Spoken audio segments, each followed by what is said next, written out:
വിശുദ്ധ ലൂക്ക എഴുതിയ സുവിശേഷം അധ്യായം 6 37 മുതൽ 42 ഉൾപ്പെടെയുള്ള വാക്യങ്ങൾ. അന്യരെ വിധിക്കരുത്, നിങ്ങൾ വിധിക്കരുത്, നിങ്ങളും വിധിക്കപ്പെടുകയില്ല.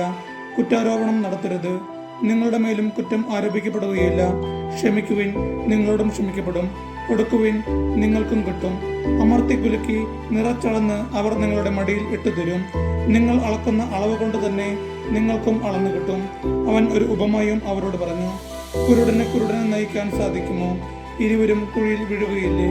ശിഷ്യൻ ഗുരുവിനേക്കാൾ വലിയവനല്ല, എന്നാൽ എല്ലാം പഠിച്ചു കഴിയുമ്പോൾ അവൻ ഗുരുവിനെ പോലെ ആകും. നിന്റെ സഹോദരന്റെ കണ്ണിലെ കരട് നീ കാണുകയും സ്വന്തം കണ്ണിലെ തടികഷ്ണത്തെ ഗവനിക്കാതിരിക്കുകയും ചെയ്യുന്നതെന്ത്? സ്വന്തം കണ്ണിലെ തടികഷ്ണം കാണാതിരിക്കെ സഹോദര, നിന്റെ കണ്ണിലെ കരട് ഞാൻ എടുത്തു കളയട്ടെ എന്ന് പറയാൻ നിനക്ക് എങ്ങനെ കഴിയും?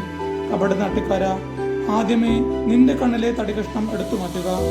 അപ്പോൾ നിന്റെ സഹോദരന്റെ കണ്ണിലെ കരട് എടുത്തു കളയാൻ കഴിയത്തക്ക വിധം നിന്റെ കാഴ്ച തെളിയും. നമ്മുടെ കർത്താവായ യേശുവിന്റെ സ്തുതി.